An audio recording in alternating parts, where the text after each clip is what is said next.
Okay, so just a little update on where I'm at today with the language flashcards. I just went ahead and ran through the new deck that I created yesterday. Specifically, I went ahead and did it on the production side, which is the harder of the two. Even though a lot of these cards are brand spanking new, a lot of these phrases are brand new to me. So that means I was looking at my language side and trying to remember how to say and how to write in the target language, which is much more difficult and is actually shows that you're really achieving fluency, that you are able to say these things off the top of your head and not be like, well. So I went ahead and I ran through it on the production side, the harder side. And so technically, some of these words I had never seen yet. So this was just kind of a test for fun to see how much I could figure out even without prior exposure to those words, other than writing the card one time. So when I did this for just for funsies, I went ahead and made a third card, a third pile, which was like a mystery pile, because there was some of these cards there was like no chance. And so if I was like, no, I don't remember how to say this, but I wanted to be a little easier on myself for the final count because I'm counting how many I'm getting right and how many I'm getting wrong, which you don't have to do. So I made that third pile for the nose, which is like, there's no reasonable chance that I could have remembered this to begin with. So those went in their own pile. I still attempted them, but I did not count them in my percentages. So basically, I saw combinations that I knew I wasn't going to get right. So I just marked them separately. From the ones that I did count, I got 14 correct and 17 incorrect. It's pretty good, right? Then there were about 30 other cards that were the other pile that were just too new. So they didn't go into my yes no percentage. But here's the crazy part, I was still getting some right that I technically should not know. Like I'd never seen the word in that form, but I was able to figure it out based on a related word that I do know. For example, I know the word student. So when I saw the verb to study, or rather, I knew I needed to come up with the verb to study, I was able to not only guess how to say it, but I was also able to conjugate it correctly. That's crazy. That's like the child mind that you're tapping into there, the actual, like the baby brain. The because children are actually able to understand and use words they've never been directly taught. They've just seen it in a context and they get it. There's actually been studies on this. It sounds creepy, experiments with children, but they're good experiments. And these children, they're able to pick up patterns and apply them without explicit instruction. Very amazing stuff. It just shows that, like, monkeys naturally climb, like dogs naturally dig. Well, humans, we naturally learn languages. It is our instinct. It is in our programming. So never forget that, right? So it feels like I'm starting to tap into that a little bit right now, and it's exciting. So again, that was the production side, which is supposed to be a lot tougher. I just did it for fun to see what would happen. Oh, and it took me exactly 14 minutes and 20 seconds. That's how long it took to run through that round. Not bad. Not bad at all. So then I went ahead and I did the deck in the more standard way, which is the recognition phase. That's why I look at the word in the target language and try to remember what it means, plus pronounce it correctly. So basically, I'm reading, speaking, and listening to myself say the word all at once. So that took about 17 minutes and 36 seconds. Well, exactly 17 minutes and 36 seconds.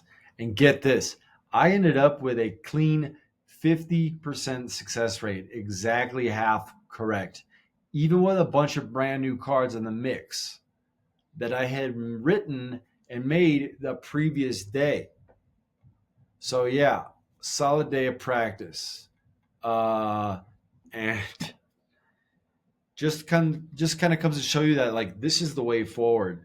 So you do 7 cards of to be conjugated in the present: I, you, we, she, he, it, and then you do 7 of the same pronouns of to be conjugated in the past. So that's 14 cards right there. I guess you could consider it to be a number 8, but I'm not doing it here because I'm pretty sure it's conjugated exactly like he, she, almost certain. Then the third group of 7 was the verb to have, conjugated in all 7 forms: I, you, he, she, it, they, us. All right. Then after that, there are 30, technically 29 of the other most commonly used verbs. So not the 2 that we've already gone through. And they are randomly conjugated to a different pronoun. So like I run, she speaks, we eat, they wait. Just boom, boom, bam, bam, bam. And this way you're learning the pronouns, you're also learning to conjugate the verbs, and you are learning a ton of new verbs. You're also running through the pronouns a lot, which can be a little difficult at the very beginning. The pronouns can be weird in a new language. So he, she, it. I know people that speak English pretty darn well as a second language, but they still have difficulty with like she and her, he and him. It's because they didn't make a flashcard. That is the way to fix that problem. Flashcards. And of course, real practice in the real world. But you're not going to be well armed for the practice in the real world if you ain't making flashcards, if you're not studying before you go out into the real world, because the number of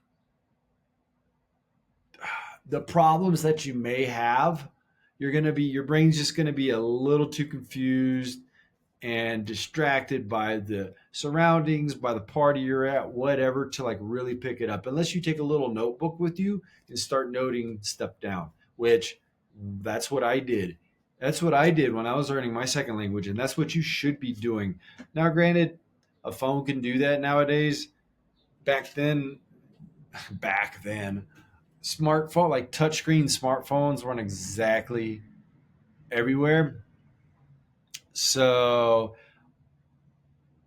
I was doing it on a little notebook, but frankly, I would still do it on a little notebook. Get a little mini pen, a little short, stubby pen, and a little baby notebook you can carry around in a pocket and do that. Honestly, way, way better. Just a thin little notebook. And you can find little skinny ones that aren't that many pages. You don't really need a lot of pages. You just want to be able to easily get it from place to place. Heck, even if you took a couple of your of like flashcard sized pieces of paper and tucked them in your wallet and just kept the pen with you. You just pull out that little flashcard, make a little note, and then later on when you get home, you just tape it to the wall or something so you don't lose it, and then add it to a future flashcard deck. Now, this is, of course, if you're like actually speaking and like living in that new language on a daily basis. But otherwise, if you're using Google Translate or maybe chatting with people in your target language on Facebook or something, like, well, you know what? In those cases, paper's going to be your friend too. Paper's always your friend.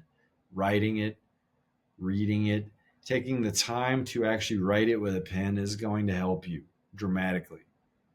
Dramatically going to help you, which is part of the basis of this method, if you remember correctly, is that we're actually writing on day one, which is beautiful. And you're not just typing. Typing is great. Typing is amazing. But there's something about writing. If you ask, well, writers or even people that teach memorization or like journaling, things like that, they will typically tell you that there is something about the process of physically writing that is a much deeper connection to the human brain than typing potentially ever will be. So, yeah, right.